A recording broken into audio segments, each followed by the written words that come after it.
Assalamualaikum warahmatullahi wabarakatuh. Berjumpa lagi dengan program acara Dongeng Abah.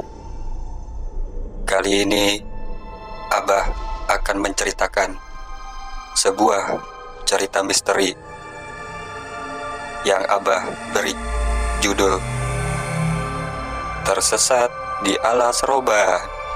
Langsung dengerin ceritanya ya, cu. Kisah ini dialami 4 orang sahabat yang hendak merencanakan liburan ke kota Yogyakarta. Abah sebut saja 4 orang sahabat ini yang bernama Joko, Rian, Andre, dan Agus.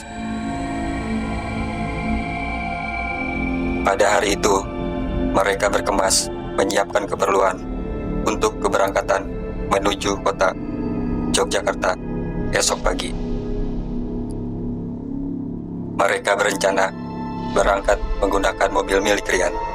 Singkat cerita, pada keesokan harinya, sekitar pukul 4 dini hari, Agus sudah mempersiapkan semuanya dan siap berpamitan pada kedua orang tuanya dan langsung bergegas menuju rumah Rian.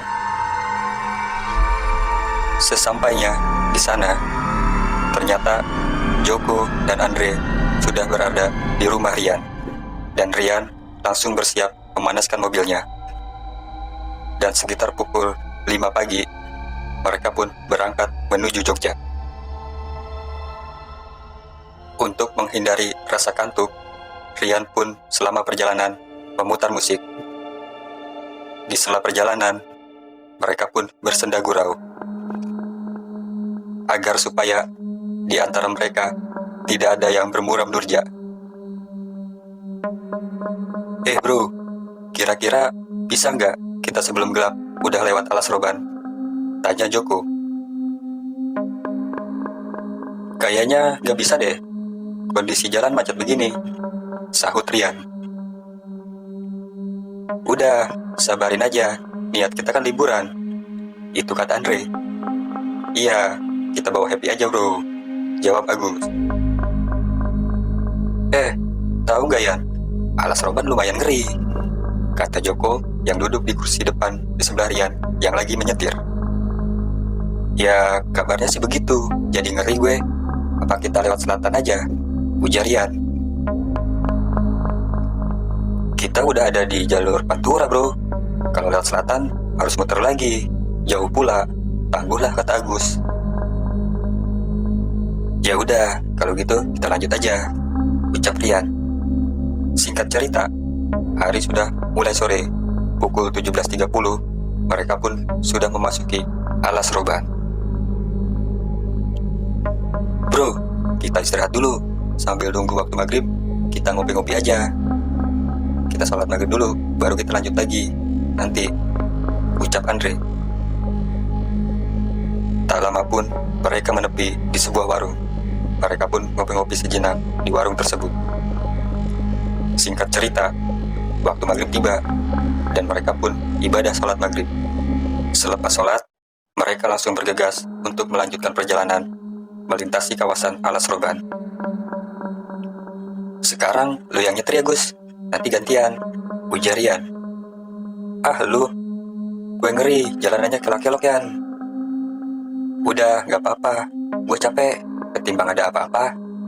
Nanti kalau udah keluar dari Alas Roban, gantian, gue nyetir lagi, jawab Rian. Ya udah kalau gitu, tapi kita tunggu kendaraan lain yang lewat sini juga, biar kita ada barengannya, ucap Agus. Kondisi hujan deras menemani mereka selama perjalanan. Jalan berkelok dan turunan curam pun mulai dijumpai. Jarak pandang pun terbatas dan terhalang air hujan dan kabut. Di jalan pun hanya ada mobil mereka dan mobil yang mereka ikuti.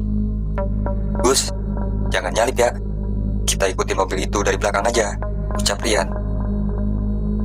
Oke Yan, tenang aja. Gus, gas lah, nyetir kok kayak keong, lambat bener, gurau si Andre. Buset Andre, Gimana mau gas? Jalanan aja gak kelihatan, ketutup kabut. Udah banyak banget tikungan, bahaya ah, ucap Agus. Udah jalanannya banyak jurang, serem banget, takut mogok gue nih mobilnya, ujar Agus. Terus kenapa kalau mogok? Lu takut Gus? Bukannya lu bapaknya setan? Ujar Andre sambil tertawa meledek Agus. Ah, lu kali Andre, moyangnya iblis, sahut Joko. Hahaha, anaknya setan marah, canda Andre. Dikala mereka asik bercanda, tiba-tiba Agus ngerem mendadak. Di depan jalan, mereka berjumpa jalan bercabang.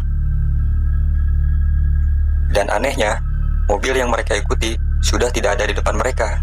Loh, kok ada pertigaan sih? Terus mobil yang kita ikutin kemana? Kalian sih bercanda terus, ujar Rian. Terus, kita ambil jalan yang mana nih? Ujar Agus.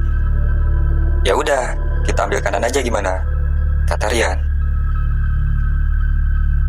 Andre dan Joko mulai berpikir yang enggak-enggak. Akhirnya, mereka pun sepakat ambil jalan arah kanan. Singkat cerita, dalam perjalanan, musik yang mereka dengar di mobil itu pun mati, dan diberangi lampu mobil pun ikut padam. Kepanikan pun melanda mereka. Gus, kok lampunya mati? Ujar Rian sambil keheranan. Gak tahu nih kenapa tiba-tiba mati begini, jawab Agus. Ya udah, kita jalan pelan-pelan aja kalau gitu. Pada saat mobil sedang melaju, Joko teriak, membuat yang lain terkejut. Stop, stop, stop Gus, teriak Joko. Dan mobil pun berhenti. Lihat itu di depan. Jalan buntu apa gimana? Ucap Joko. Ya udah bentar, ayo kita lihat, kata Rian. Betapa kagetnya Joko dan Rian, ternyata yang mereka lihat bukan jalan, tetapi jurang yang sangat dalam. Mereka pun mengelus dada. Mereka pun kembali ke dalam mobil. Untung lu teriak tadi, Jong. Kalau enggak, udah jadi apa kita? Ujar Agus. Ya udah, tenang, tenang. Kita mundur, balik ke jalan bercabang tadi. Kita harus lebih hati-hati lagi ya, ucap Rian. Oke, sahut Agus dan Andre berbarengan. Dan anehnya lagi, ketika dalam perjalanan kembali menuju ke jalan bercabang, radio tape menyala kembali dan lampu mobil pun ikut hidup, dan mereka berusaha berpikir positif. Singkat cerita, di kejauhan nampak sebuah rumah kecil. Mereka pun berinisiatif untuk menepi dan menanyakan jalan keluar dari jalan ini. Dan mereka pun sampai di rumah tersebut. Rian dan Andre turun dari mobil untuk memastikan apakah ada orang di rumah kecil tersebut. Assalamualaikum, permisi, ucap mereka berdua. Tak lama kemudian, ada seorang anak kecil keluar dari rumah dan menghampiri mereka berdua. Di dalam rumah, Andre melihat ada sosok kakek-kakek yang hanya terdiam melihat ke arah mereka. Tak lama, Rian dan Andre kembali masuk ke mobil. Gimana bro? Jalan keluarnya? Tanya Agus. Gak tahu. Anak kecil tadi ditanya cuma bengong-bengong aja. Gak jawab apa-apa. Bingung jadinya gue, sahut Rian. Iya, malah tadi gue lihat kakek-kakek di dalam cuma ngeliatin kita dengan tatapan sinis, ucap Andre. Kakek-kakek? Gerutu Rian kebingungan. Dikala sedang kebingungan, mereka pun memutuskan melanjutkan perjalanan. Tetapi, entah kenapa, pada saat mobil hendak dihidupkan, mobil tidak mampu hidup. Dan tiba-tiba, sosok anak kecil dan kakek-kakek tadi terbang melayang menuju ke arah mereka. Mereka berempat pun sangat panik dan ketakutan. Mereka pun berusaha melantunkan ayat-ayat suci Al-Quran sekencang mungkin.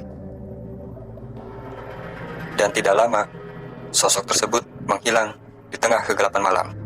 Anehnya, rumah kecil yang mereka lihat pun hilang, berubah menjadi pepohonan yang rimbun. Dan akhirnya, pukul 1 dini hari, mereka keluar dari alas roban. dan mereka menepi di sebuah warung untuk beristirahat sambil ngopi-ngopi. "Gak lagi-lagi deh, pengalaman terseram sini," ujar Andre. "Alhamdulillah, kita berempat masih dalam lindungan Allah Subhanahu wa Ta'ala," sahut Rian. "Kenapa, Dek? Dapat gangguan ya di alas roban?" timpal ibu warung. "Iya, Bu, pengalaman terhoror, Bu, buat kita," sahut Rian. "Iya, bukan cuma kalian aja kok yang mampir ke warung ibu dengan raut wajah ketakutan. Pengendara lain juga banyak yang ngalamin hal yang sama. Banyak-banyak berdoa kalau lewat situ. Jangan suka mengucapkan kata-kata kotor dan fokus ke jalan saja. Insya Allah gak ada gangguan," ujar ibu warung. "Iya, Bu, terima kasih sudah diingatkan," jawab Rian. Dan begitulah cerita yang bisa Abah bagikan kepada para cucu Abah. Demikianlah cerita yang bisa Abah bagikan kepada para cucu Abah. Semoga cucu-cucu Abah bisa mengambil pelajaran dari cerita ini ya. Abah doakan semoga cucu-cucu Abah dimanapun berada selalu dalam lindungan Allah Subhanahu wa Ta'ala. Sampai jumpa di cerita Abah selanjutnya ya, cu. Abah akan selalu merindukan cucu.